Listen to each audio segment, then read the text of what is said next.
The Jake Asman Show will begin shortly. Thanks to all these great Patreon members who help support the show. Get your super chats ready. Jake will be here in just a moment. If you love the New York Jets, this is the place to be.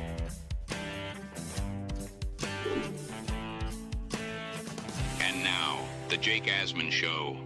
Year 3 of the Jake Asman Show, broadcasting live from the NFL Scouting Combine, is underway. A bunch of great guests will join us throughout the week. We're talking Jets, we're talking draft, we're talking all things NFL. And ladies and gentlemen, the Jake Asman Show live from the Combine starts right now. Live from Radio Row in Indianapolis, it's Combine time. As teams look for their next superstar, some of the biggest names in sports and entertainment will be right here. Get ready for the 2026 draft, baby. It's the Jake Asman Show.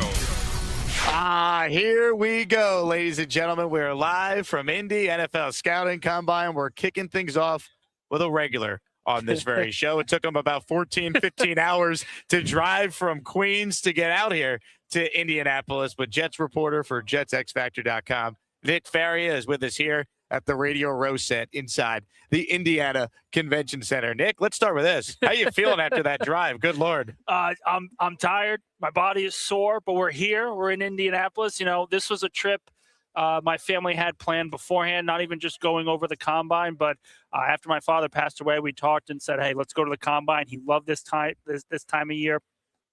Loved everything about the Combine, loved Indianapolis. So we said, okay, we're going to do this. We're going to go in. We're going to have a great experience. So the family's here as well. They came over the weekend, though. I said, you know what? I'm going to take a flight on Monday. I'm going to feel nice and good about it. And then the blizzard happened, and unfortunately, that was a 14-hour trek that I will never do again in my life. I don't know how you did it, man. I mean, it was impossible for a lot of people to try and switch flights. You're one of the few that actually just said, you know what, screw it. I'm just going to drive. How many times did you stop over the 14 hours? Only two. So I stopped somewhere around at the end of Harrisburg, Pennsylvania, and then I stopped outside of Columbus. Again, not recommended. I think people should span that out. I also left later in the day, too. I left at like 1 o'clock, and that was because of the road closures by Mamdani, the mayor of New York City, and then Jersey as well. So it was quite literally just waiting for that call to end, then trying to find the road that could actually be driven on, because Jersey roads, man, they were terrible yesterday. Absolutely terrible. I'm very happy to be here. But my God, am I never doing that again? Give you credit for making it, man.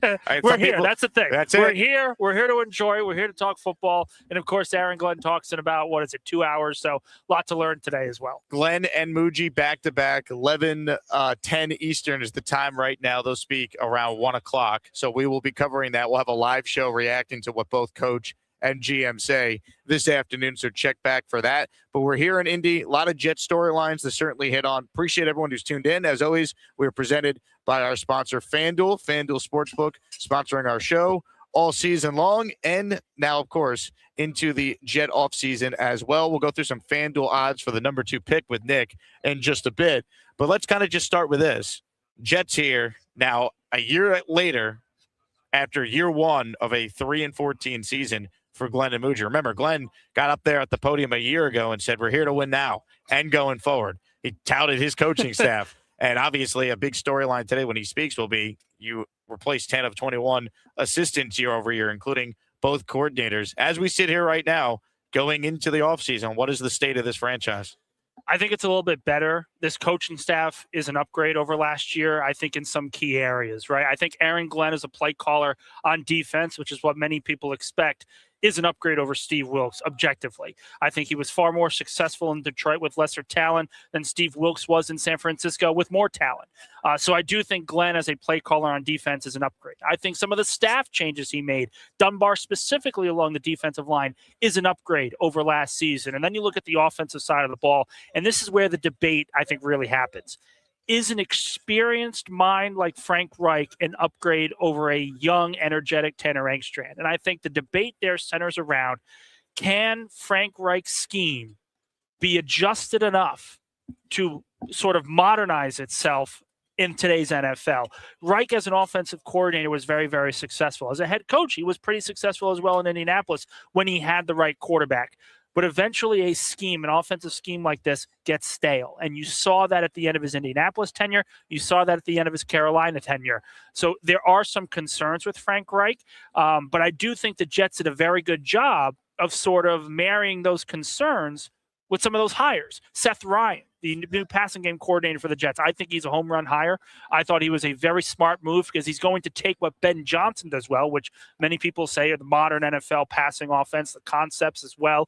Bringing him in and fusing that scheme with Frank Reich's play calling ability, that's a win. That's as long as Frank Reich actually listens to the suggestions, sure. and doesn't just go back to what he's done. But everything that I've heard about Frank Reich, and again, I've known about him for over a decade now when he was in Philadelphia, he is very willing to have conversations and very willing to adapt to new ideas because he knows he wants to be successful, and he has a personal relationship with Aaron Glenn. He wants Aaron Glenn to succeed. That's why he took this job, and he's going to want to do everything in his power to get Aaron Glenn on the right track and this offense on the right track. So I do think from a coaching perspective, this team is better, but coaching isn't the be-all, end-all. You have to bring in the players as well. And that's where we're going to learn more in the combine and free agency to really figure out where and how far is this team really able to go with this coaching staff. Well, let's be real. It all starts with their plan at quarterback, and Sure. they'll be asked about it today. And I'm sure Muji will say we're going to leave no stone unturned, and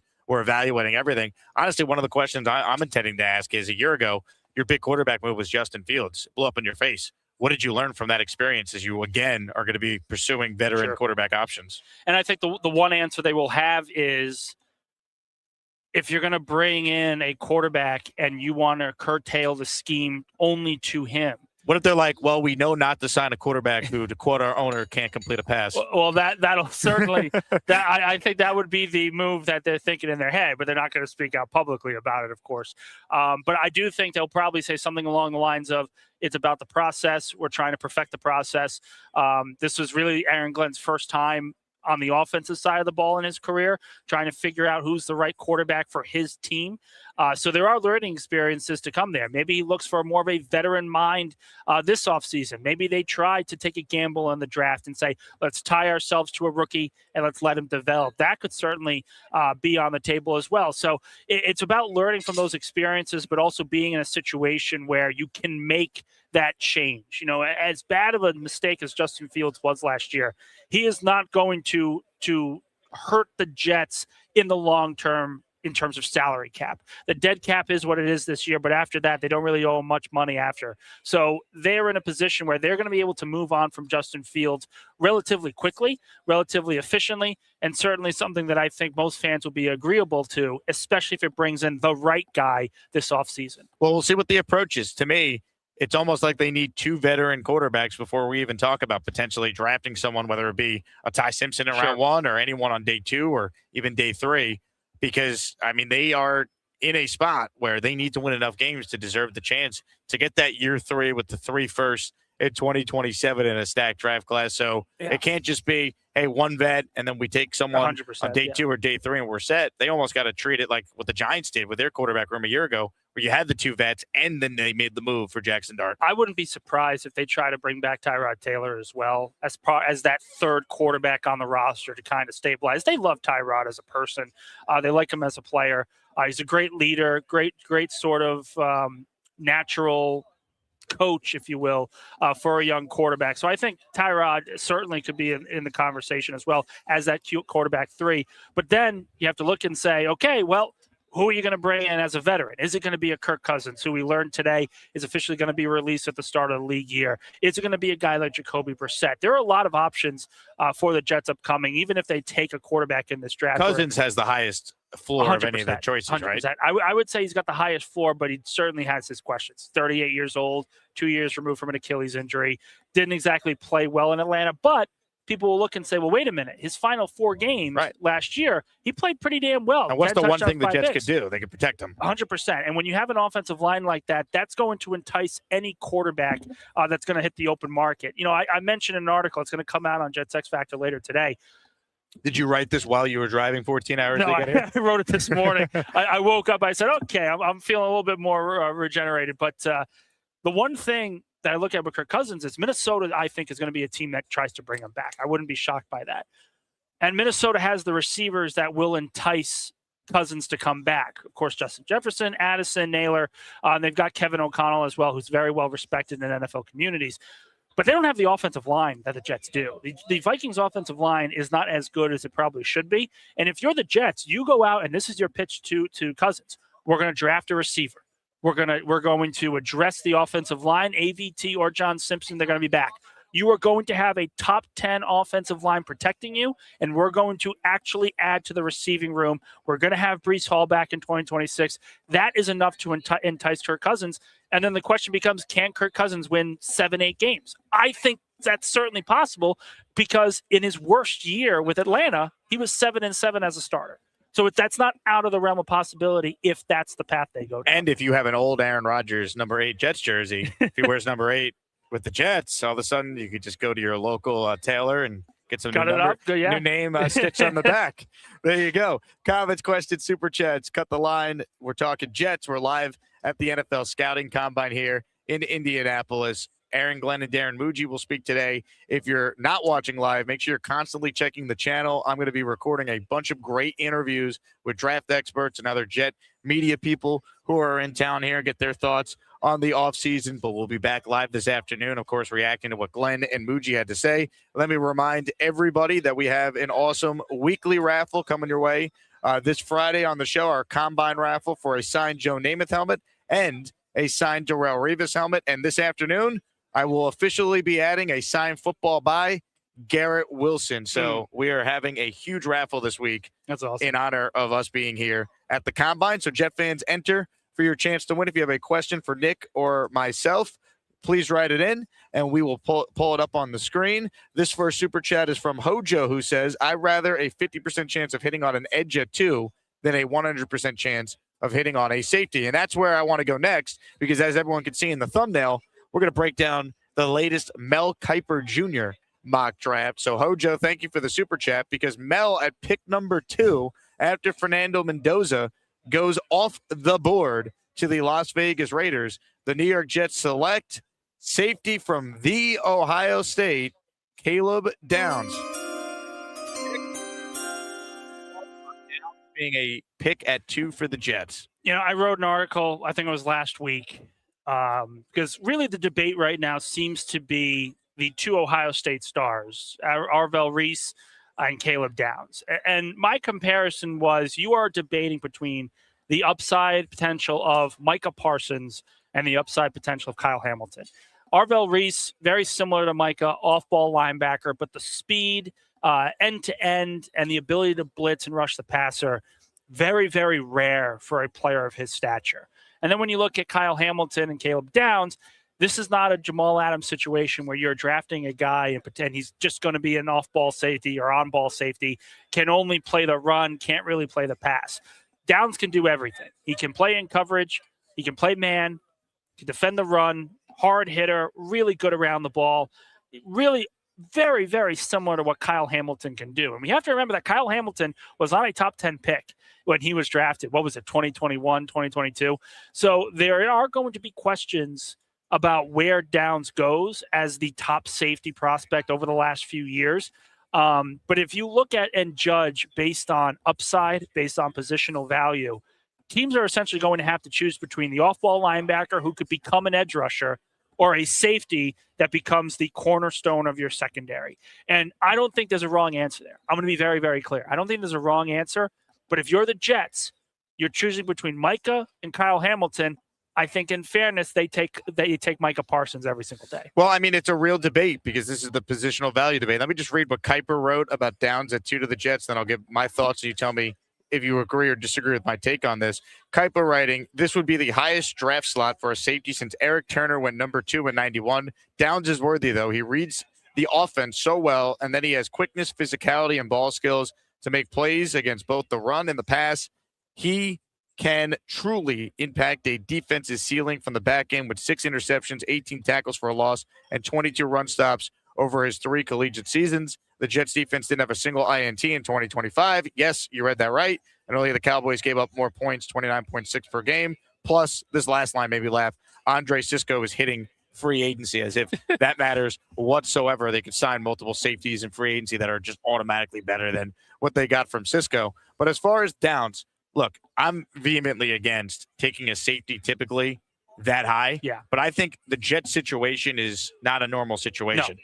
One, there's no obvious quarterback to take, so scratch that off. Two, there's no obvious, hey, this is the Micah Parsons of the draft class. This is Abdul Carter. This is Will Anderson Jr. You don't have that top edge that everyone agrees that's the dude. You draft him and you're fine. That doesn't exist. But I think in fairness to the edges, I think it's more of that there are so many good ones in this draft where it's not, Abdul Carter last year was the top edge player. No one disputed that. Micah was an off-ball linebacker, so even he dropped a little bit in the draft.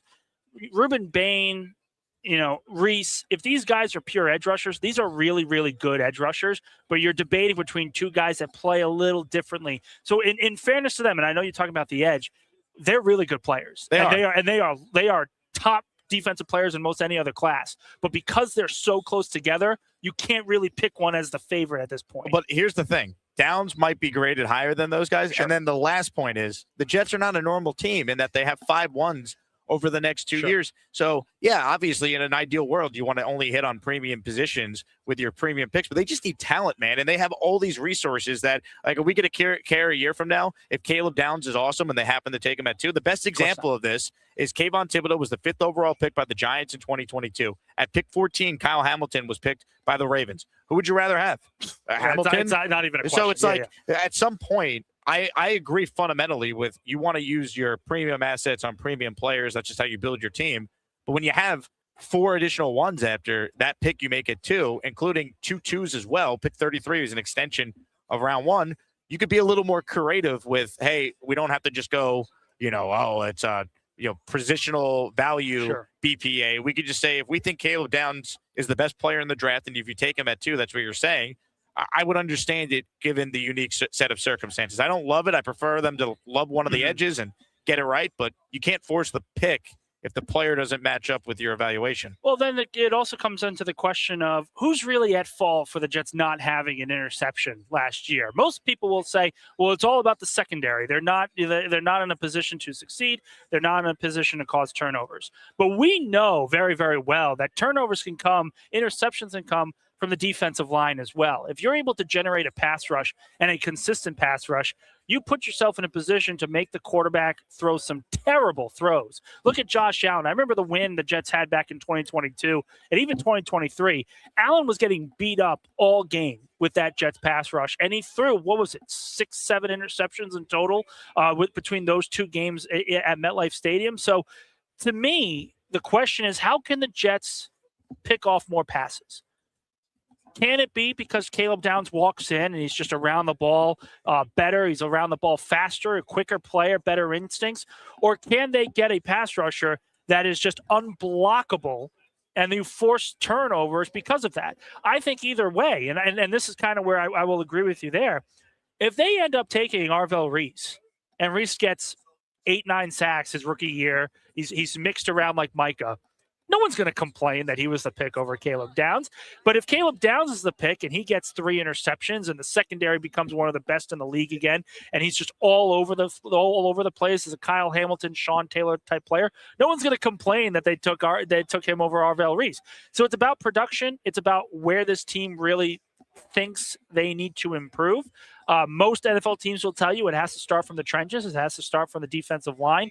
But the Ravens didn't exactly start their defensive rebuilds up front.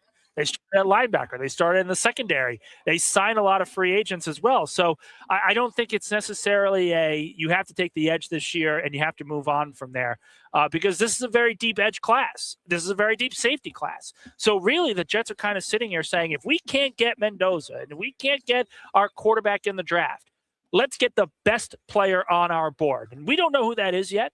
Honestly, I don't think the Jets do at this time. The combine hasn't even started.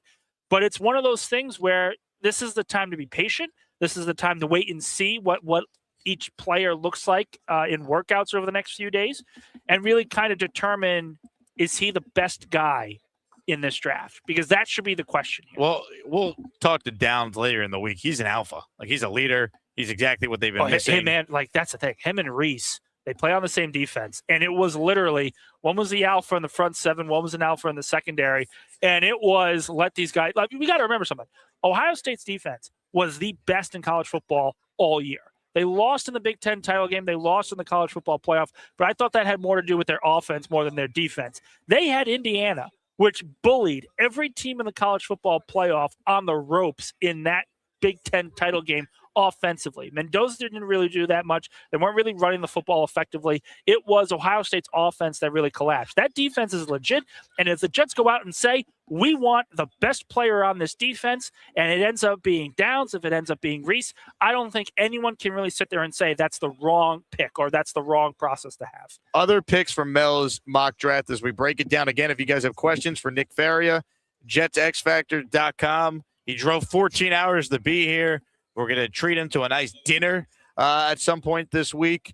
Now's the time to get those super chats in for Nick. Plus, I'm going to get the membership coming up because I want to enter someone in our weekly raffle. David Bailey at 3 to the Cardinals, pick 4. Arvell Reese to the Titans at pick number 4. Could you imagine Saleh with Reese?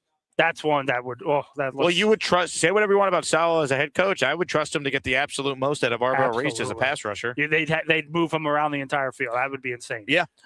Pick 5, Spencer Fano to the Giants. Pick 6, Carnell Tate to the Browns. Pick 7, Sonny Styles to the Commanders. Pick 8, Mekhi Lemon to the Saints. That would be very high. I wonder if Jordan Tyson not testing and injury concerns, if that knocked him down. We'll see where Mel has him. Pick 9, Jeremiah Love, the running back. Pick 10, Reuben Bain, who's in consideration for the Jets. He has Jeremiah Love going to Kansas. Oh, boy, that would be a disaster. 10, Reuben Bain. 11, Francis Maligoa, so the Dolphins get a tackle. 12, Mansour Delane, corner to the Cowboys. 13, Jermod McCoy, another corner to the Rams. Ravens at 14. They take Jordan Tyson, so Tyson slips, but he ultimately still goes in the top 15. He's at 14. Pick 15, linebacker C.J. Allen, which is interesting because I've seen C.J. Allen, the linebacker from Georgia, go in the second round, late one. Mel has him in the top 15, which is fascinating. And then here we are, the Jets at pick 16. Ty Simpson is available. He is on the board. On the New York Jets select defensive tackle Peter Woods from Clemson. Read you what Mel wrote, and you tell me your thoughts on Woods as a possible option for the Jets if it plays out this way. Mel writes, the Jets are back on the clock, and after I handed them a difference-making safety in Caleb Downs earlier, I'll go with a Quinton Williams replacement this time around. 3 Jets defensive tackles are hitting free agency, and they've lacked a real impact player in the middle of their D-line since trading Williams at the deadline. Woods didn't have elite production in 2025, but the tape was still really good. He has the power to be a force that is a 3-tech for New York. I had the Jets taking Bama QB Ty Simpson here in January. I could still see it, but the Jets have 3 first-round picks in 2027 when the QB class should be much better. It makes more sense to find a bridge in 26 and focus on rebuilding the defense before going with someone like Arch Manning or Dante Moore next spring.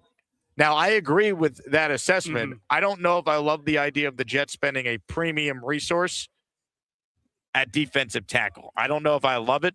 Peter Woods, to me, it doesn't excite me, but maybe he's awesome. You tell me what you think. I like Woods a lot. There were conversations that he was a top 5 player going into the college football season. Clemson's struggles kind of hurt him in that way. Didn't have the best year overall. But I will say, if you are the Jets and you are looking for your quarterback and Ty Simpson's available at 16, I'm very intrigued of how he's going to look this week.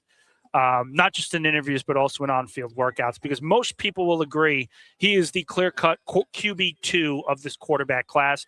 Everyone I talked to say he's a first-round pick. The question is, where in the first round?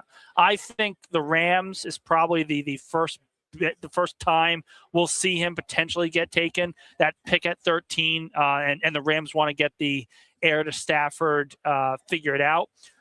But I will say, if you're the Jets and you're at 16 and Ty Simpson lights it up and you really, really like what you've seen from him as a player and as a person, it's hard for me to say the Jets should go anywhere else, because even if it doesn't work out, You take as many swings at the quarterback position as you possibly can. The beauty of a quarterback on the rookie deal, these rookie contracts, is that you get rid of them, and there is not an albatross of a contract that you have to carry through for the next 4 or 5 years. It's kind of similar in a way to what the Arizona Cardinals did. They take Josh Rosen, 2018? They saw that he didn't have it. They got rid of him. They had the number 1 pick and said, we're going to take Kyler Murray number 1 the very next year. It's not the best roster building. The hope, obviously, is that you hit on the first quarterback. But if you are the Jets and you really like Ty Simpson, you're not waiting for the second round to hit or trying to trade back up into the first round. You're taking him at 16. I would hate that, though. I just think it'd be such a big mistake because everyone says he needs to develop and sit. And how are you knowing what you have if he's being forced to play maybe before he's ready, or if he actually does sit and develop, but you're bad again, and then you're picking near the top with a new coaching staff maybe coming in 3 first-round picks? What do you do with Ty Simpson then? So then here's the question there. If you bring in Kirk Cousins, and again, complete hypothetical. He hasn't been released yet. He hasn't hit free agency yet.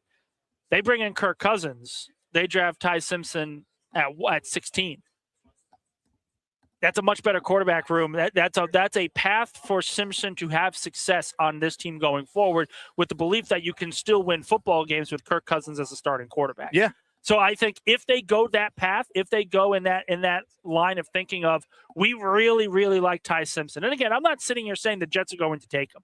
We have a very long way to go. If he doesn't play well in this workout period, I think he will drop a couple extra picks. For what it's worth, Simpson in this mock from Mel is off the board at 21 to the Steelers. Look, I love Pittsburgh in that spot, but I still think that the 13 to 16 mark is where he'll end up being, because there are going to be quarterback-needy teams that want to jump Pittsburgh in that conversation, want to jump the Rams in that conversation as well. So I just – the way that I see it is it's all about process for the Jets. Their process has been very, very poor over the last few years. If their process ends up bringing in Kirk Cousins in free agency and they re-sign Tyrod Taylor, and then they say, we really like Ty Simpson, we're going to take him at 16. The process that leads them to that quarterback room, I think you and I would agree, if it's a Cousins, Simpson, Taylor quarterback room, that's probably one of the more successful quarterback rooms, probably one of the better quarterback rooms that they have had in 15 years. I'm just not a believer in a guy who's made 15 career collegiate starts. Don't disagree with you. There are significant red flags with Ty Simpson that have to be addressed. But if you look at the tape, there is a quality quarterback in there. The question is, do Muji and Glenn believe that? They may not. They may say, listen, they may agree with you. They say 15 starts not enough. We're not going to take him. We're not even going to worry about it. But there is a legitimate discussion to have if he's available at 16 and they like him enough to have that conversation. Sure. Do your homework on him. I get it. But I don't trust the Jets to do what's right and give the guy ample time to sit and develop. Brady Cook was not going to see the field either this year. Should never have seen the field. And look what happened. So we'll see. Comments, questions, super chats will cut the line. Let's get to some positivity here from the Asmaniac community. That's because the Lup Man I see is the first to send in some gifted memberships. How about a 5-spot of channel memberships from the great Luppy?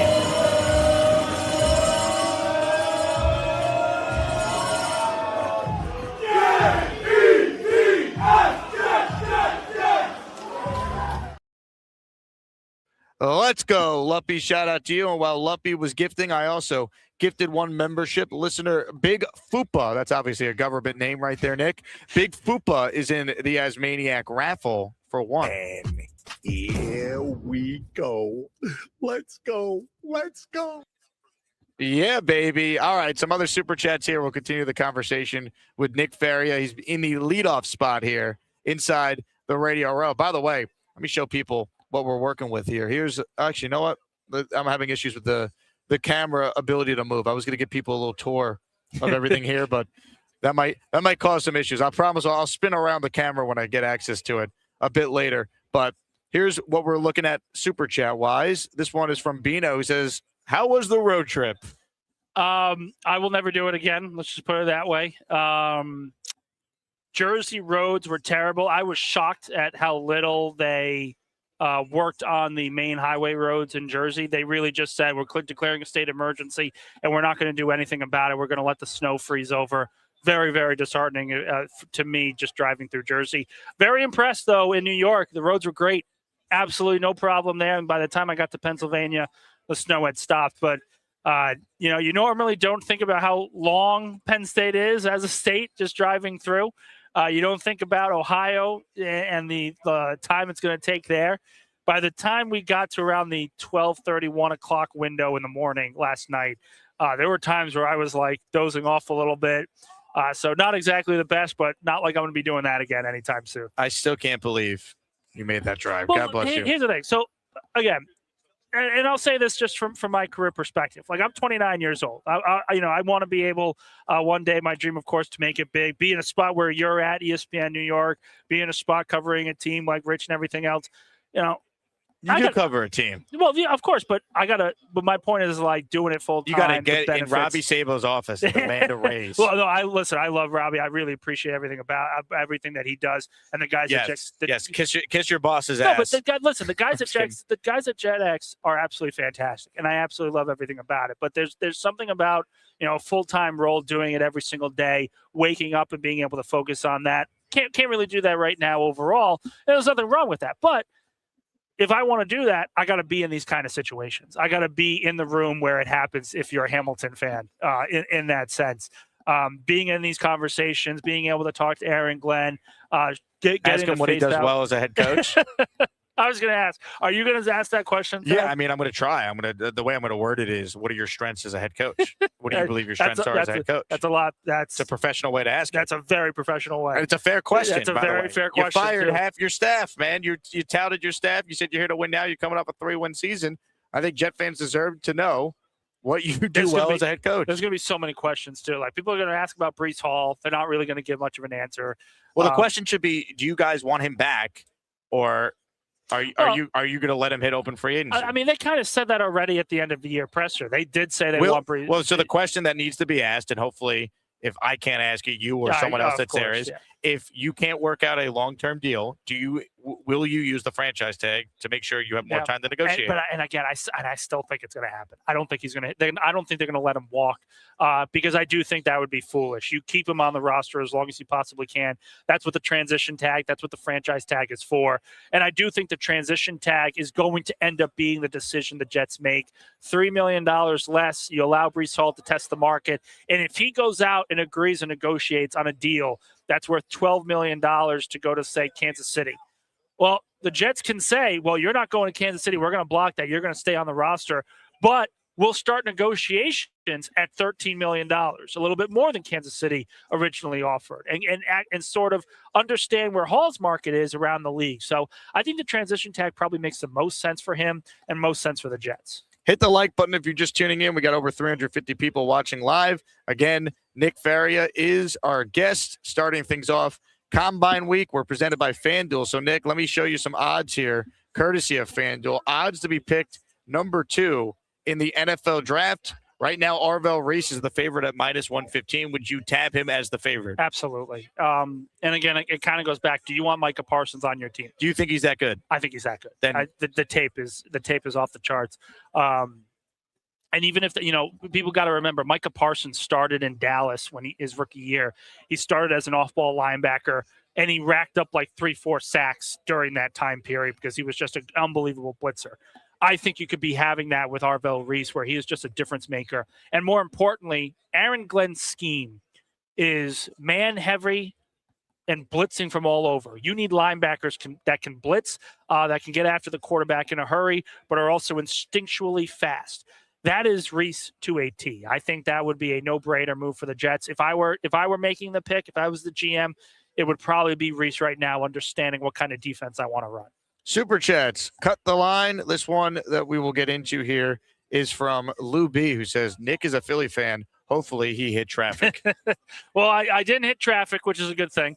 But again, as I was saying it earlier, like when you're kind of in that content creation sphere, you have to be in the room. I mean, Jake, you know this better than anyone. You have to be in the room. You have to be in these situations to help enhance your brand. So definitely being here is certainly something that I've always wanted to do. And the fact that my family's here as well. This is kind of a quasi-family vacation celebration of my father as well. So killing two birds with one stone, seeing all these people, reporters, coaches, being with family and celebrating my dad's life. It's a double whammy here. Super Chat, Jesus Jerry, and we'll take some calls as well for anyone who wants in on the conversation. Again, Caleb Downs and Peter Woods, the two players picked in the Kiper latest pre-combine mock draft. Jesus Jerry says the CBA requires teams to spend 90% of the salary cap over 4 years. The Jets, therefore, will need to spend a minimum of $50 million. Who do they target? Well, I mean, they were going to spend a lot anyway, given the fact that they're coming off a 3-win season. To me, the obvious is like Anzalone to be the linebacker, but what other free agents do you expect the Jets to be in on? I like the Anzalone pick, but if they end up going with Arvell Reese, Anzalone kind of isn't needed. What if they just say, hey, Reese, gain 15 pounds, we're only going to play you at edge? Certainly a possibility, but I think his best bet right now is to keep him as an off-ball linebacker and let him be the toy that Aaron Glenn plays with throughout the entire season. Put him all over the field instead of just solely as an edge rusher. I think that's certainly within the realm of possibility. They're going to bring in a quarterback, a free agent quarterback. There may even trade for one. Maybe it's Kyler, although I don't think it's going to be Kyler.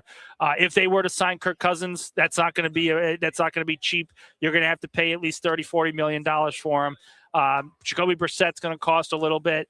They have to bring in a quarterback, so that's going to eat up a strong percentage of the cap space that they have. And then you add in whatever decision they make on Breece Hall. Most people expect him to be with the team in 2026. I would agree with that. Transition tag's $11 million, so that's another percentage. That's a seventh of the salary cap. So the way that I look at it, they are not going to have any problem spending money this free agency. The question is, will they spend it on the right player? Will they spend it on the guy that can produce at a high level throughout this season? Comments, questions, super chats, cut the line. It is Combine Week, so you get stories from other teams around the league, and they do have some Jet tie-in. Tyler Linderbaum, the Ravens GM, Eric DeCosta, said today that they offered him a record-setting deal to make him the highest-paid center in NFL history. Right now, Creed Humphrey, I believe, has the title of that at around $18 million per. Doesn't sound like they're close, Linderbaum and the Ravens. If he were to hit the open market, do you believe the Jets would be in on him? No, I think they would be interested, but they're not going to pay a center $22 million. Why not, though? Honestly, what else are they spending money on? Because have the best offensive line in the league for whoever the quarterback is, whether it's Cousins this year or Arch Manning a year from now, whoever. I don't debate that kind of mindset, but you're going to have to completely reshuffle the defense. Tippmann plays guard. Linderbaum center. Tippmann is set at guard, I think, from now on. I don't think they're ever going to move him back. Then they need a center. You're going to go into the year with Josh Myers as the center again? He was good enough this year. Okay. But again, this is kind of where I look and say, if you're an offensive line guru and you look at this team, there's always going to be one guy that is okay, average. If they make the decision to bring back Elijah Vera Tucker and they add more depth to sort of protect themselves in the future, in case he gets hurt again, you have an offensive line of Fashanu, AVT, Myers, Tippmann, Membu. I don't think you need to spend $20 million on a center. You can use that $20 million and spread it around to increase your percentage of getting a top edge rusher or a linebacker or a safety, corner, and you can bring in another receiver. They are in desperate need of bringing in quality wide receivers. Whatever happens in Indianapolis with Alec Pierce and Michael Pittman, I think certainly is going to be enticing for the Jets. I think they could end up getting one or one of those guys. They're going to have to spend money on receiver as well. And if you're spending money at center, you're essentially taking away a percentage of the money you could give to other positions that are just bigger needs right now for the roster. I just think when you got an opportunity like what the Jets seemingly have with all this cap space, and you already have some of the pieces of a really, really good O-line in place, why not make a super offensive line? And then when you have that rookie quarterback who's on a rookie deal, not making a ton, and Membu and Olu are still on rookie contracts, and guards don't cost that much to extend anyway when you eventually do that with Tippmann. Like, you're setting yourself up to have maybe the best offensive line in the league. Well, the guard and an offensive league, by the way. Good coaching can fix the defense. The guard position is getting more and more expensive by the day. I mean, Lander Dickerson's $20 million per year. That's the barometer right now. Well, let's talk about the Jet guard situation. Let's say Linderbaum is not in the equation. What about AVT and John Simpson's future? I think AVT will be the one that gets kept. I think they look at the upside. Him, when he's fully healthy, he's one of the better guards in football. Here's the problem with AVT, Nick. If the Jets keep him, he's bound to get hurt. If they let him walk, he's going to go somewhere else and be an all-pro. If you are signing Elijah Vera-Tucker, you're bringing him back, which I think is probably the smart decision overall in terms of the long-term trajectory. You have to sign another guard. You have to sign a quality veteran that understands he's not going to start right away, but could in the future. So you're if you're bringing back AVT, you're giving yourself the better upside player, but you're also understanding that you're going to have to spend more money at the position anyway.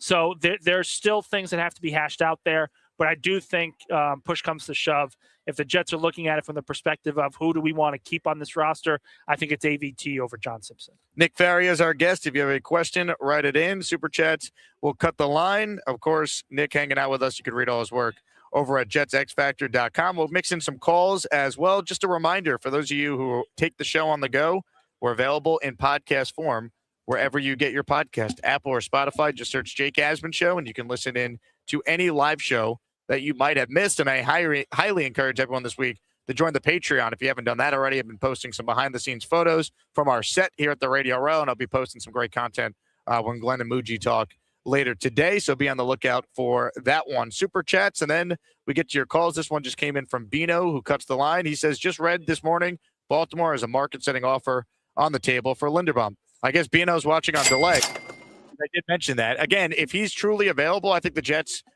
should make a serious run at him. Yes, you got to overpay, but you know what? I'd rather overpay on the best center in football than overpay on like a good player that hits free agency that you're now paying. Like, do you think he's better than Humphrey? Pick your guy. I got you. He's younger than Humphrey, is he not? I think they're around the same age. Like they're not. It's not too much of a discrepancy. In my initial thought, but I do think that there are going to be other teams that are going to spend a lot more money on him. The Raiders being one. We talked to Aaron Wilson earlier. He name dropped the Raiders. The Giants, of course, are a logical fit with John Harbaugh. You look at other needy teams for offensive linemen. One team that now has a needed center are the Los Angeles Chargers. Who's the guy that he's just retired? He's on the Rams. Was in the Rams center retired? No, the Chargers. Chargers center? Chargers. Bradley Bozeman. Yeah, there we go. Thank you, Bears PR man. I think you're Bears PR man. I was blanking on the name. For some reason, but like he recently retired. So the Chargers are going to need a center, and their offensive line was a disaster last year. So could they bring in a guy like that? I don't know their cap situation, but certainly a team like that could be interested. And when it comes to a player like Linderbaum, he could want to go to a Chargers team that's been to the playoffs the last couple of years. So that makes more sense for him. So there are a number of fits for Linderbaum outside of just the Jets. And I think we have to be careful of just throwing in a top free agent name and saying the Jets should be in on him. Yes, the Jets have so many needs on the roster. Any big free agent they should be considering. But is there a logical fit of paying a center $20 million when your offensive line is already a top 10 unit that could be better with another year together as these guys grow and mature? I just don't see that happening overall. I think there are bigger needs. They can address the receiver position. They can address the edge, tackle, safety room with the money that they could give Tyler Linderbaum. Comments, questions, super chats. Cut the line. Let's squeeze in some calls here if you want in. The Gusbuster Umbrella Hotline link is pinned in the live chat. Again, we're live from the Radio Row here at the NFL Scouting Combine. My first guest of the week is our guy, Nick Faria, who drove 14 hours from Queens to make it to Indy yesterday. Oh, I'm feeling it. He's a hero, an American hero. I'm feeling it, man. I woke up this morning. I got about 6 hours of sleep, which is literally as much as you could ask for, because you got to get in here early. And as I'm waking up and I'm going to take a shower, like my entire body is like, please, no, I don't want to leave. Just stay in bed for another 2 hours. Yeah, man, it is exhausting. I'm never doing that. I'm never doing that again. Ladies and gentlemen, to your calls we go. OG Jet fan Tommy will start us off. Tommy, what do you got for us? Jake, Nick, what's up, brothers? Can you guys hear me? We hear you, Tommy. All right. First of all, congratulations getting down to Indy. Because I know, Nick, the streets in Jersey are horrible. They don't even plow. They didn't plow anything. They don't plow even anything. It was absurd. Can I say one thing? Look, I didn't drive 14 hours, but I did wait on hold with Delta Airlines for 5 just to get on the last flight out of New York before they shut down all the flights at JFK. Jake, I did hear that. That's amazing. Like, that's awesome. That's good. Good work. That's determination. That's determination. That's a soldier right there. That's someone that's dedicated to his work. Great job, Jake. Thank you, Tommy. So Nick, let me ask you one question. Actually, I got two-part question. I know you got other callers. Do you think that, I know you're an Eagle guy. Do you think, first of all, they will trade their number one receiver? What's his name? I know they were kind of on the fence about it today. AJ Brown. Yeah, Sirianni was kind of like, I can't guarantee that he's going to be on the roster. There's too many things that could change and everything else. The salary cap is what it is. If they're trading Brown, that is $30-40 million they have to pay him to not be on the roster. I don't see that happening. They're competing for a Super Bowl still. I still think he's going to return to the team.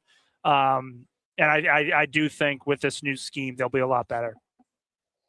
Okay. For the Jets part, do you think the Jets will draft a quarterback if it's not, Ty Simpson, if he sits there at 16, would you pick him at 16, or would you wait to the second, third round and get a guy like Beck or Nassemeyer or somebody, or the Jets don't draft any quarterback at all? Oh, no, they're going to take a quarterback this year.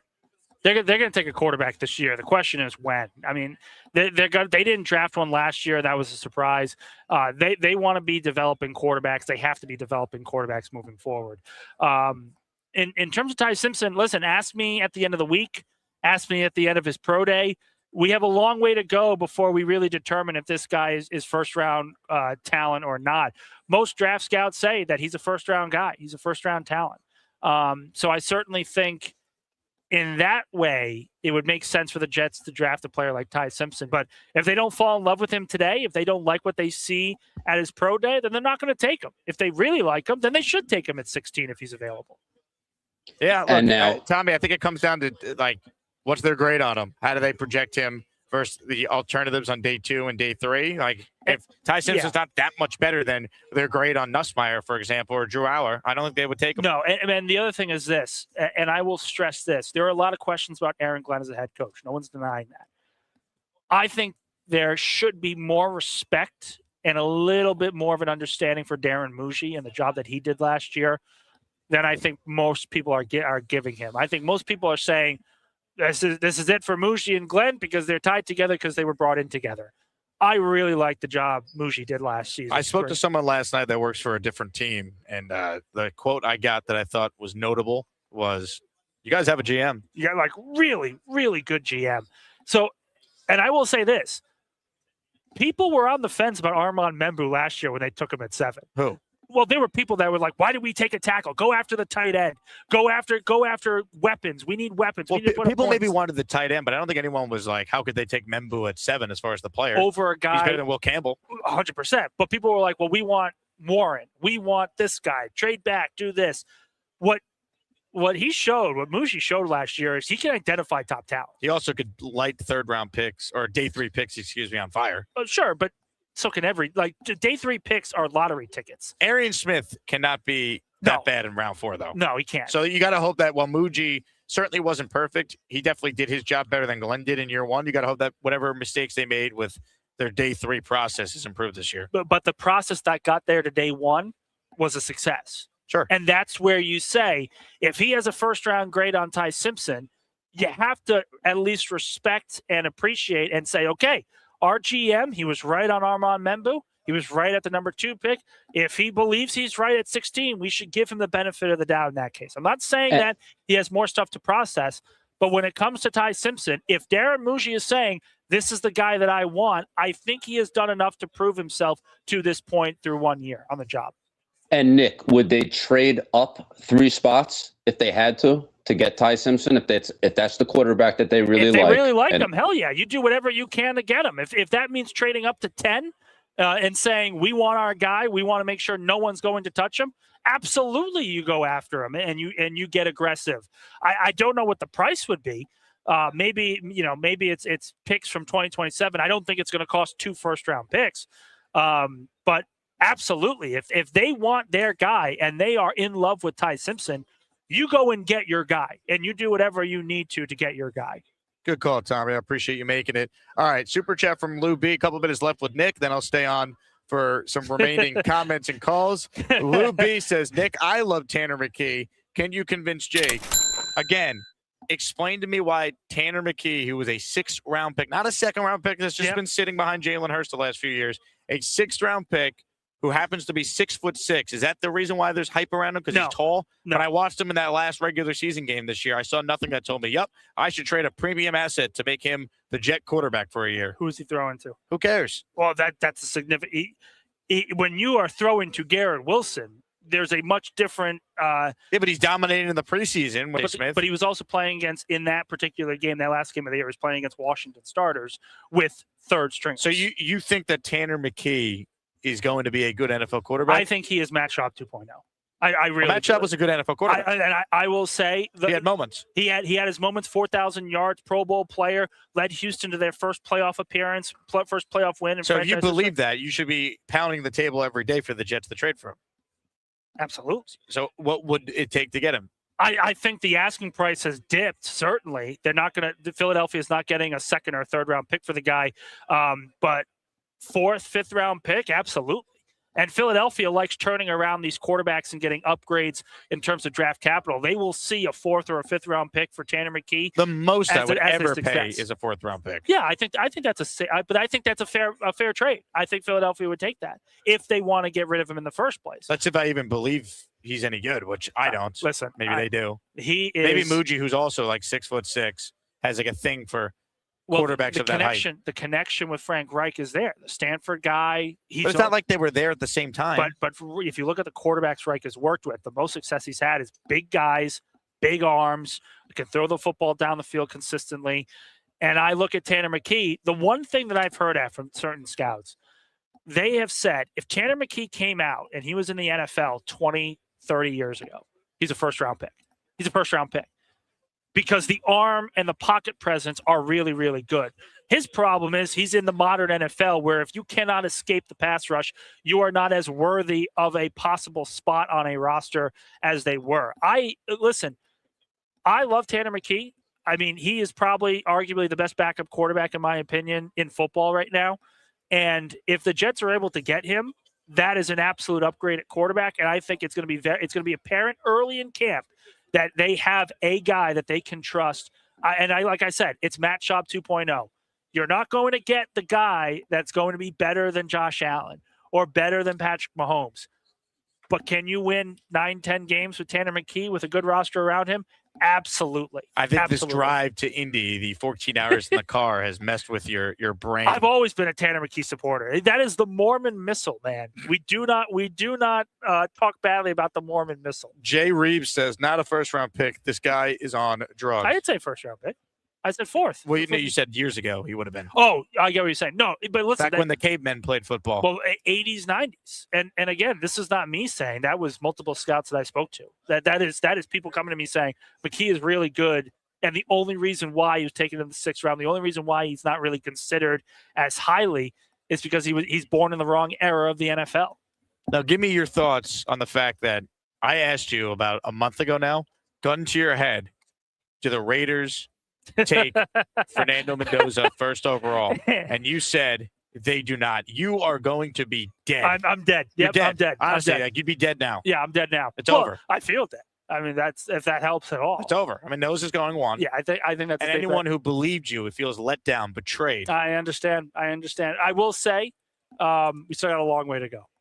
We got a long way to go, and the only reason why I say that, I know Dan Orlovsky looked at the tape. And I think he saw the same thing a lot of people have talked about. Okay, that tweet from Dan Orlovsky was one of the dumber things I've ever seen. 100%. But I think people. He's like, I'm watching Fernando Mendoza tape, and it's not what I expected. Well, Dano, maybe your job as an ESPN analyst is then to say, well, what did you expect, and what are you seeing? Don't give us the most vague tweet in the history of Twitter. If you look at the tape, really good quarterback, Jared Goff type. There are still some very alarming things where if you're the Raiders and say, I don't know if we want to make him the number 1 overall pick. I think that argument is still there, and I wouldn't be surprised by it. Again, I'm dead.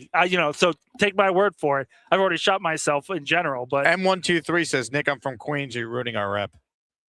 I'm ruining our reputation. For what? I drove 14 hours yesterday. I think it's your take on Tanner McKee. Okay. Well, no, that's Fernando Mendoza. Tanner McKee. I will not have disrespect for. I love Tanner McKee.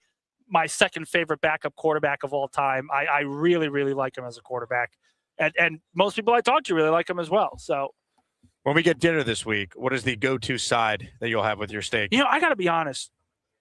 My wife kind of put me on this one last year, and it has become an obsession. I get like crusted blue cheese on my steak now. Crusted blue cheese. It is so good, man.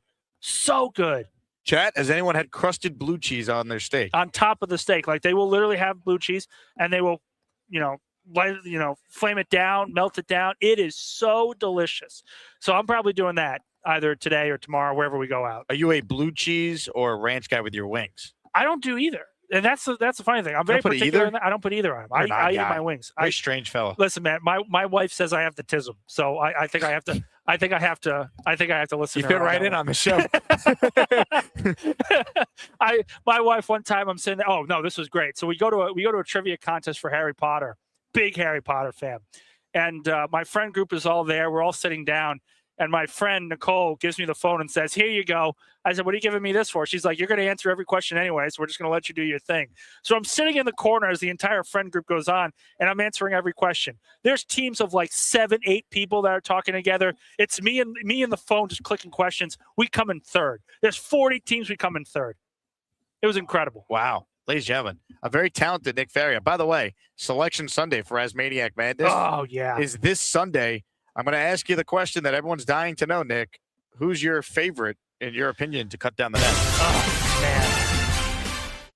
man. I love Ricky NY. I'll never say a bad thing about Ricky. He was my pick last year. I don't think I can pick him this year. I think if there's someone that I will choose, and I'll give him props because I always love when he calls, I think I have to go Kyle Clifton this year. Kyle Clifton. I think I got to go Kyle Clifton. Excellent take. Excellent take. I can see Clifton cutting down the nets.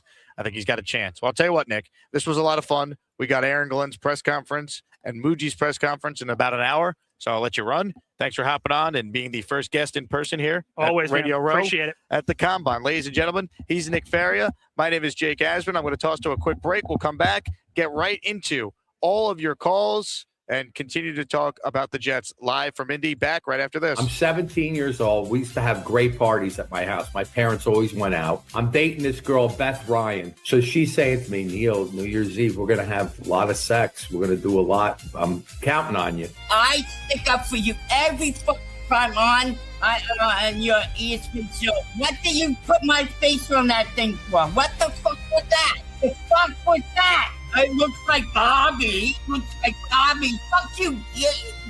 Destroy that picture. Fucking happy 2003. I play your great host and look like shit you do to me. Goodbye. I didn't do this. I said it looks like you. It's Beth Ryan, Neil's former lover that never was.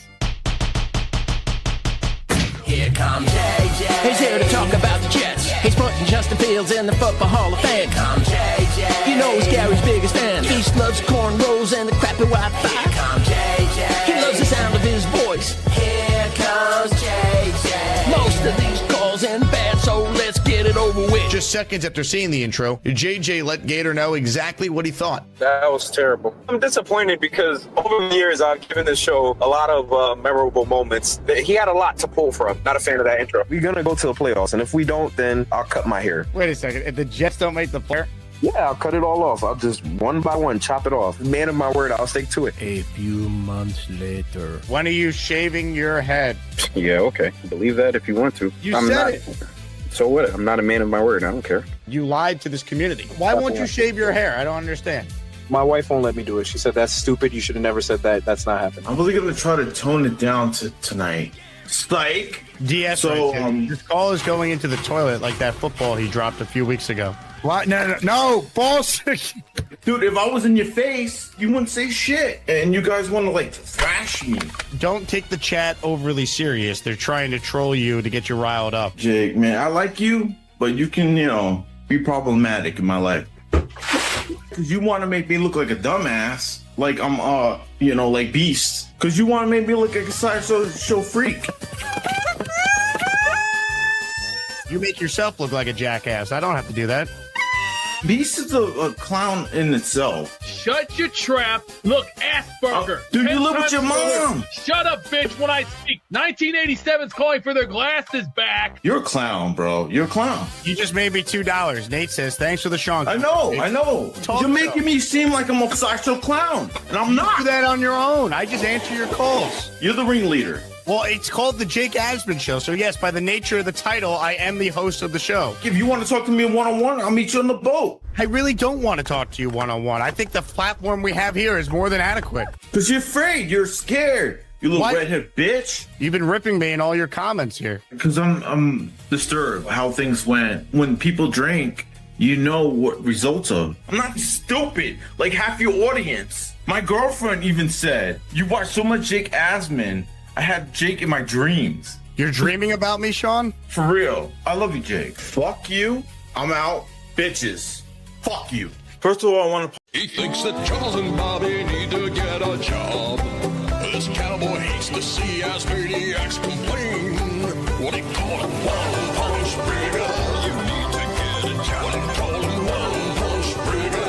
The beast is on his ass. Call him one punch breaker. Does anyone see me back? Call him one punch breaker. You only need one. Fuck you, Dave Berger.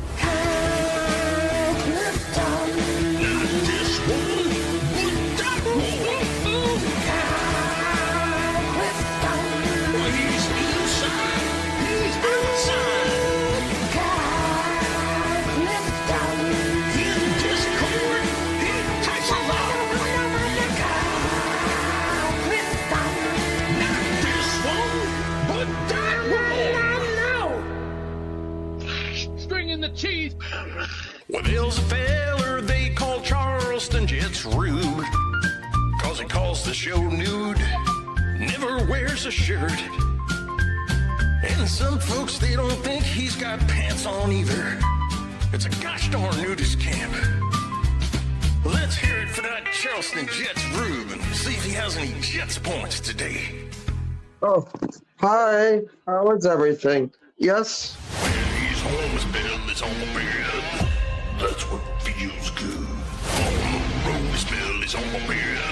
In a dirty hotel room. He calls the show, his belly's on the bed. He's just more comfortable. He got a beard, loves the Jets. SuperChats.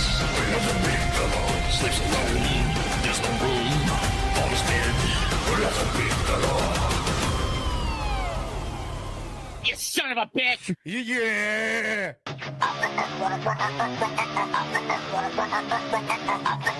Now why did you jump along, you asshole? I wanted to jump alone. Now why did you jump along, you asshole? I don't want to jump alone. She's very attractive. I want to talk to people with no ID. Not that I want to jump over bones, but you're very attractive. And I don't want to jump alone. Why did you jump along, you asshole? I wanted to jump alone.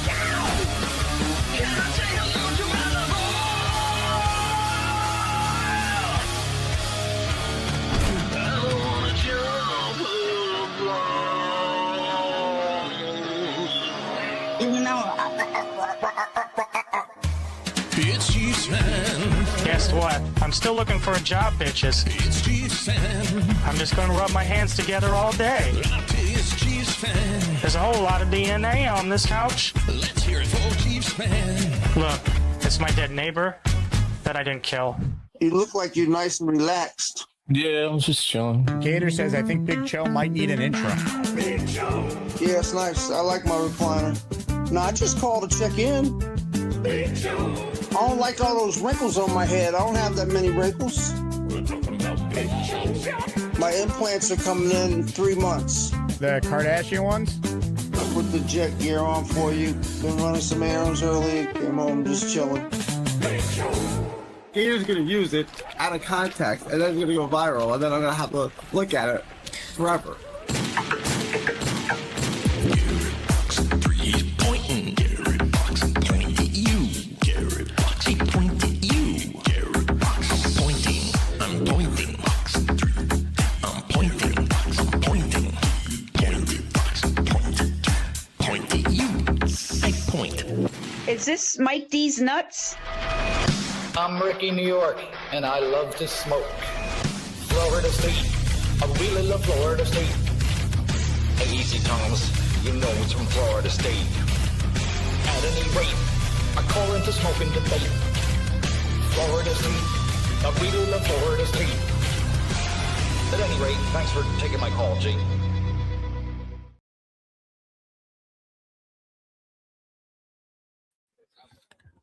We are back live at Radio Row here at the NFL Scouting Combine. Was just putting together some interviews for the rest of the week, so we took a little extended commercial break there, but I appreciate everyone who's hanging out with us here on our show today. We're going to make sure that we bring you the best Combine content imaginable. We're the only independent Jets media outlet that is essentially here broadcasting live. We're going to have great guests, draft analysts, instant reaction to the Muji and Glenn Presser this afternoon, which is starting in about 45 minutes. So home stretch for the show. A couple comments and questions I want to hit, and we'll do a few calls before we wrap this baby up. And again, we're going to be live throughout the week, so be checking the channel constantly. Join the Discord if you haven't. That is going to be the go-to destination for when I'm announcing guests and I'm announcing when we're going to be doing some live content. Gator writes, and if you're Glenn and fighting for your job, what free agent QB gives you the best chance to win in 2027? Look, I think, to me, it's Kirk Cousins. I've been pretty steadfast in that. I didn't think I'd get there, but I just don't love the other options. I can't trust Malik Willis to be awesome with the Jets. He started one game this past year, 6 in his career. He looked good, but do you trust the Jets to be able to coach him up? Cousins needs to be protected, but I like the way he played the last 4 or 5 games of the year. You know, you're not going to be awful with him. You should be able to You should be able to have a functional offense with him. So I lean him. And he's going to be available. I mean, everyone has been speculating on him being released given his contract, and you got further confirmation of that today here in Indy already. Hit the like button if you guys are tuning in. Again, we had Nick Faria on. We're going to have more guests throughout the week. The other issue is a lot of people that cover the Jets regularly haven't been able to make it yet. A couple of the reporters are here, but people that were trying to make it out haven't been able to make it out. It's been tough. Anyway, let's get to more of your calls here, although I'm seeing some issues here with the internet, which I just think is my laptop overheating here. Oh, boy. You know what? One of these days, this show will be so big when the Jets actually start winning that we'll be able to just outsource someone to do all this. And then I'll just show up, do the show, take calls, and we'll have a blast. Here's what I'm going to do. I'm going to toss to one quick break. It will not be that long. Let me do a little StreamYard reset. That should solve some of the connection issues I'm seeing in the chat. And then I promise you, once I do that, we'll be able to get to some last-second calls here and have some fun as we always do on the show. But give me a moment. We'll be right back right after this short break. Stop. What's up, Jake? You're embarrassing yourself. Oh, shit. Stop. Let me ask you something, ass man. What do you think of Zach Wilson? He stinks. Thank God he's gone. He never scores no fucking touchdown. He stinks. The second pick for number 2 destroyed the Jets' cause. He stinks. As maniacs kick so much ass, but some of them, they kill the vibe and make the show a freaking mess. So Jake reminds them. He stinks. When Allen calls, he speaks the hate. That cartoon douche, he trashed the Jets. Let Bobby know, cause he's the man who will find him. He stinks. Another call comes from the car. Distorted voice and no Wi-Fi. That's JJ with a crap-ass phone. Just cut off all the calls. He stinks. Is that gas station pizza? Come here, Jake. The guy is terrible. Enough. All right. Hopefully this works. I think it's going to work a lot better. On that note, I'm not even going to bother playing intros here because we're limited on time. And when Mikey Midnight's on the line, you go to him as quickly as you possibly can. Mikey, you're next. Hello. God. Mikey. You hear me? You hear me?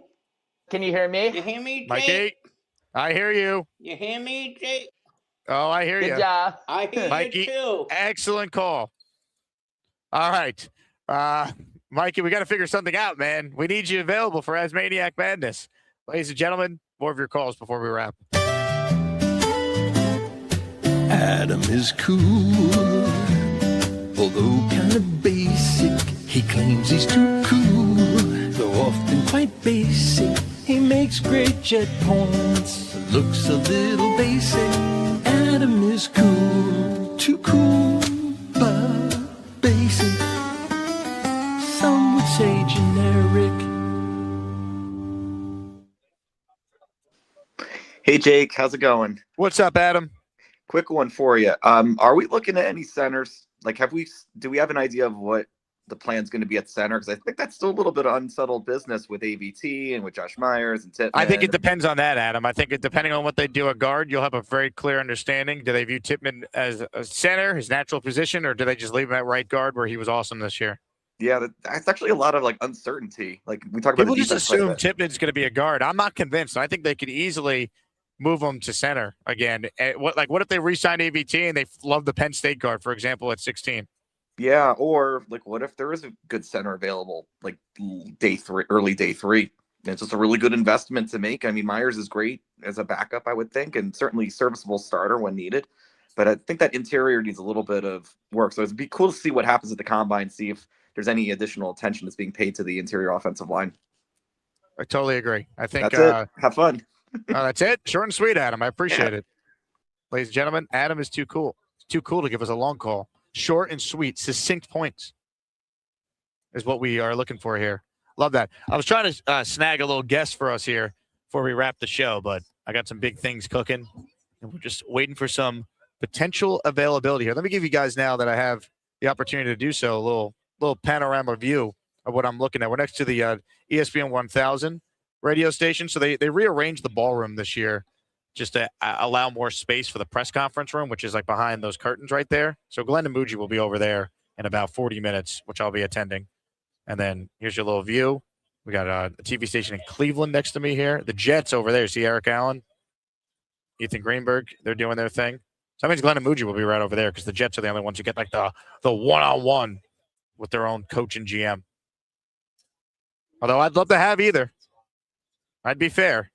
Anyone who watches the show knows that. That's where they are.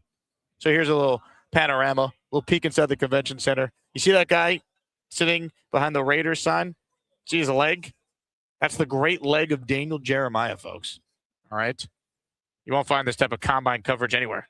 See Texans Talk? That's where the Cody Stutes and Landry Locker will be, who I'm sharing my Airbnb with for the week. So, yeah, things are happening here inside the Indiana Convention Center, which is adjacent to Lucas Oil Stadium, where Nick Folk hit a kick to beat Peyton Manning and the Indianapolis Colts in Peyton's last ever game. People forget that. Around here, we don't. Comments, questions, super chats. We'll cut the line. Last chance to get in on the conversation. Nick Faria picked this man to cut down the nets. Ladies and gentlemen, our next caller is Kyle Clifton.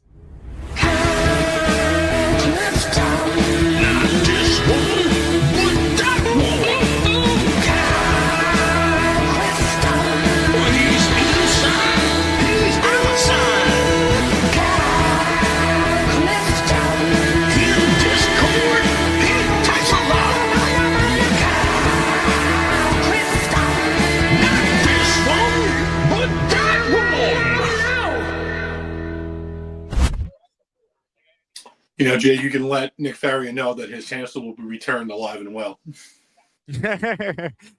I'll let him know.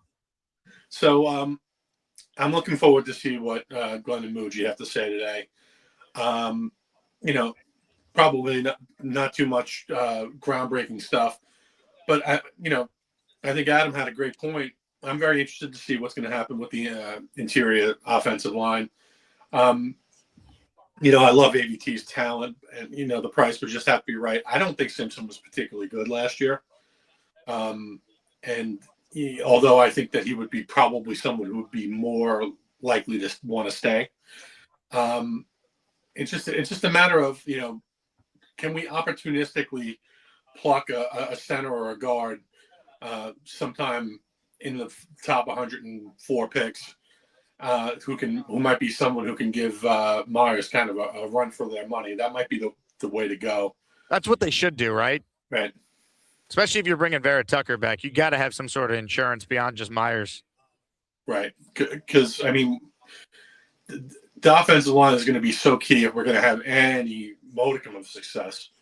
And you just need to develop a pipeline, too, because what if they don't get an extension done with Tippmann and he's going into his walk year, right? Like, ideally, you could find someone on day 2 or day 3. Like, the earliest I'd like to do it is maybe 44, but I haven't gotten that far in the draft prep to tell you if there's someone that would make sense. But with one of their picks, if they're able to, especially if they're able to trade out and acquire a third, wouldn't a great third-round pick be a guy that could be a guard/center that you get in the pipeline that's ready to play by the end of this upcoming year? 1,000%. And, I'm kind of was hoping at this point my boy Cole Avea would have popped a little bit by now, but I guess not. He's still kicking around on the back end of the roster, between the practice squad and the back end of the roster. Hey, he's a professional football player. That's a big thing. It's a big thing for him and his family. But when you look at the guy's tools, it kind of you start salivating a little bit. I think this is such an important time for us that I don't mind going against the grain and considering Downs at 2. He's the slam dunk, right? Like you have to take a guy at 2 and at 16 that you think is safe and can contribute in year 1, and beyond. And I don't know that anyone in the draft that's that better than Downs, right? And then maybe you get lucky, and because people always fall, and there's always guys there that you don't expect to be there, whether it's going to be Mekhi Lemon or Sonny Styles or, any number of other guys at 16 where you might be able to, get this thing righted a little bit more quickly than any of us anticipated. It's going to come down to whether we can bring in a quarterback that is competent, and whether that's just a temporary thing and they just hand the ball off seamlessly to our first-round quarterback next year, or whether it's someone who, is kind of a high upside guy that can show us enough where, maybe the urgency isn't at. I can't see any scenario where we're not taking a first-round quarterback in 2027. Can you? I'd be shocked. Yeah. When do things go well for the Jets from the standpoint of like someone overachieves or they catch a diamond in the rough? Like the things that would need to happen for them to not use one of their 3-1s in a perceived loaded quarterback class with one of those picks on a QB feels incredibly unlikely. Yeah. Well, have a great time out there. Grab some steak, and I will talk to you sometime later this week. Thanks. What's the go-to steak order, Kyle? We need to hear how Kyle Clifton gets his steak and the sides. I'm a big Cajun ribeye medium guy. That's a good way to go. Although I will go with a 7-ounce filet medium rare on occasion. Hell yeah, that sounds fantastic. A little béarnaise sauce, a little peppercorn sauce, depends. Ladies and gentlemen, that's why he's one of the all-time greats, the Kyle Clifton. The Jet fans getting a little crazy. Hey, Jet fans getting crazy. All right, last chance here. Super Chats cut the line. By the way, Super Chats and gifted memberships will not only get you in the raffle for a Joe Namath signed helmet, Darrelle Revis signed helmet, and I don't have the image uploaded just yet because I literally just won the bid while I was live on the air, so I was waiting to officially make sure I own it before I say it's a raffle prize. A signed Garrett Wilson football is our third raffle prize this week. So Revis, Garrett, and Namath. You talk about 3 Jets, all-time greats from different eras. in this franchise's history.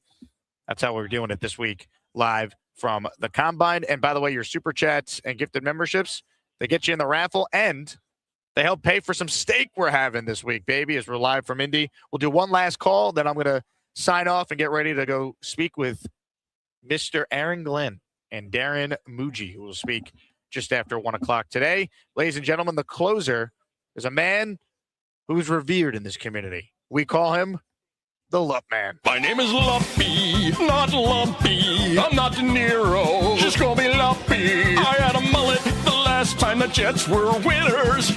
Don't call Jake, me how are you doing today? Lumpy, 'cause I'm friggin' Lumpy. Lumpy, how are you? The Lumpy delay brought to you by Could Be Your Business. Let me know. All right, Jake, we're trying this again on the internet. How are you? Exactly. Can you hear me? So I'm on delay, Can you I hear guess. me? Yes, I can. Listen, I'm just saying job. that everything I'm trying to get on, I don't know what is going on here, but I'm going to get it right so that I can get it tight. You know what I'm saying? So all I got to say is that what's going to happen in the draft is going to be what we do with free agency right off the bat. I think we should do a la Parcells. It should be all in on Linderbaum, and I think we should get our line solidified. Why? Because if we're going to get a quarterback, veteran quarterback, he's going to be okay with the communication between someone like Linderbaum. You need to have that rapport. So people will want to come to that with an already solidified offensive line. So that's what we need to do in order to build something on the offensive line, especially with Reich being our offensive coordinator. He's going to want something like that, somebody who can communicate a little quicker, who knows the systems, someone who's been around the block. They're not going to want to do it with our way we're constructed, currently. I think if you have a Linderbaum, it's going to be a lot easier to get somebody, or Kirk Cousins will think a little better about coming here on that aspect. And then the second thing, Jake, is what if we move ahead in the draft? We need some dudes and dogs. We don't need some fill the roster people. I think Muji is shown that he can put players in place. He can trade and give us players and fill the roster with decent players. We need dudes and dogs. How about trading up a little bit more in the draft? That's what I see us doing. I hug him every day. I hug him every day. Lumpy, I'm going to give you a Woody hug. Good call. We battled through your internet there. Look, I think with Linderbaum, I don't see the Ravens not keeping him. Again, their GM said they had an offer on the table that made him the highest paid center. Jesse Minter at his presser just said that they think he's the best center in the league and want to keep him.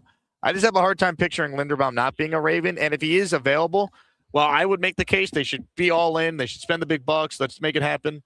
I don't know if they'll make that level of investment. I don't know. Maybe Connor Hughes will know. He's over there. Look at him. Look at him. He's made it. You survived.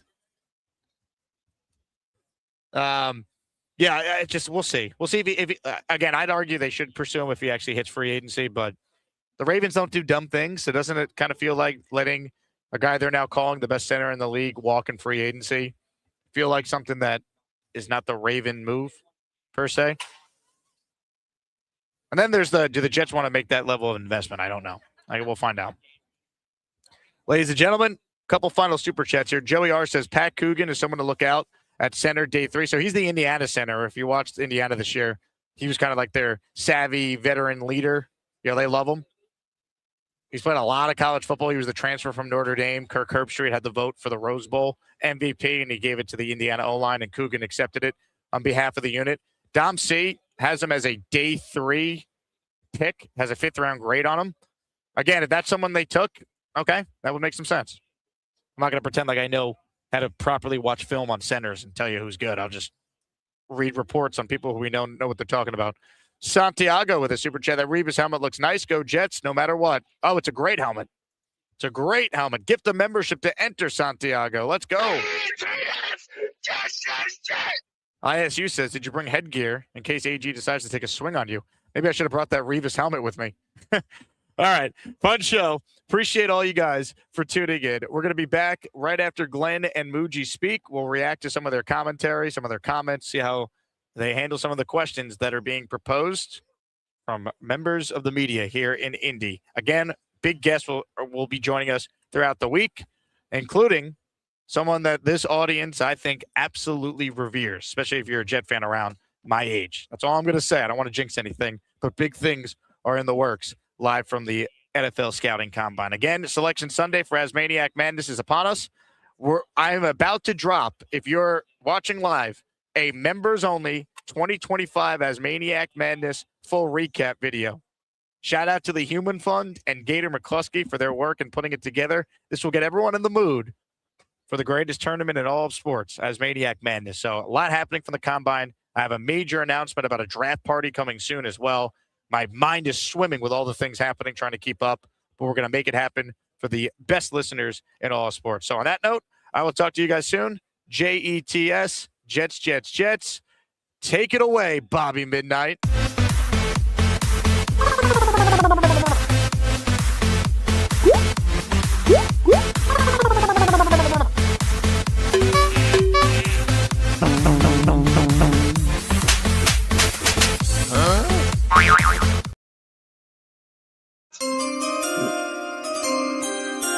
On the 2022 draft pick, the pick goes to Knoble out of college. Oh, hi. Jake wants me to ask you to click on the like button. That's right, Lane. And if they don't subscribe to the Jake Asman Show, this team may never win another game. Let's go, Jets.